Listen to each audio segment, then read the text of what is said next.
ചിലപ്പോഴൊക്കെ നമുക്ക് വിഷമം ഉണ്ടാവുമോ? എല്ലാവരും പറഞ്ഞു കേട്ടിട്ടുണ്ട് ഞാൻ ഭയങ്കര ഡിപ്രസ്ഡ് ആണ്, എനിക്ക് ഡിപ്രഷൻ ആണെന്ന്. പക്ഷെ അത് അങ്ങനെയല്ല കേട്ടോ. നമുക്ക് ഇടയ്ക്ക് നമ്മൾ ലോ ആയിട്ട് ഫീൽ ചെയ്യുന്നത് ഇറ്റ്സ് നോട്ട് ഡിപ്രഷൻ, അതൊരു ലോ മൂഡ് അല്ലെങ്കിൽ ഒരു സാഡ്നെസ് മാത്രമാണ് കേട്ടോ. ഡിപ്രഷൻ എന്ന് പറയുമ്പോൾ അതൊരു മെന്റൽ ഹെൽത്ത് കണ്ടീഷൻ ആണ്. അത് നമ്മൾ വിചാരിക്കുന്നതിനപ്പുറമാണ് കേട്ടോ. അപ്പൊ എനിക്കാണെങ്കിൽ മന്ത്ലി വൺസ് എന്തായാലും ഈ ഒരു ഫീലിംഗ് ഡൗൺ അല്ലെങ്കിൽ ലോ മൂഡ് എഫക്റ്റ് എപ്പോഴും ഉണ്ടാവാറുണ്ട്. ഈ ദിവസങ്ങൾ എനിക്ക് അങ്ങനെയായിരുന്നു. അതുകൊണ്ട് തന്നെ നിങ്ങളോട് പ്രോമിസ് ചെയ്ത പോലെ വേക്കൻസീസ് വന്നപ്പോൾ കറക്റ്റ് ടൈമിൽ റീൽ അപ്ലോഡ് ചെയ്യാൻ പറ്റിയില്ല. പക്ഷെ ഞാൻ സ്റ്റോറി ഇട്ടിട്ടുണ്ടായിരുന്നു, ഒന്ന് ചെക്ക് ചെയ്തോളൂ. മാൽദീവ്സിൽ ടീച്ചിങ് വേക്കൻസീസ് ഓപ്പൺ ആയിട്ടുണ്ട്. അപ്ലൈ ചെയ്യുമ്പോൾ കൂടുതലായിട്ട് എന്തെങ്കിലും അറിയണമെന്നുണ്ടെങ്കിൽ ഈ റീല് തന്നെ എനിക്കൊന്ന് DM ചെയ്തിട്ട് മെസ്സേജ് ചെയ്താൽ മതി.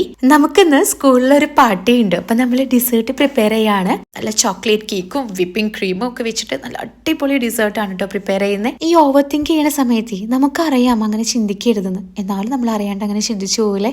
അപ്പൊ അതിൽ നിന്നൊക്കെ പുറത്ത് കിടക്കാനായിട്ട് നമ്മൾ ഹാപ്പി ആയിട്ട് സ്കൂളിൽ എത്തിയേക്കാണ്. ആൻഡ് ബ്ലൂ ആൻഡ് ബ്ലാക്ക് ആണ് കേട്ടോ നമ്മുടെ ഡ്രസ് കോഡ് വന്നിട്ട്. ആൻഡ് സ്കൂളിൽ നിന്നായിരുന്നു നമ്മുടെ yummy dinner, Russian chicken curry. And it was a good day.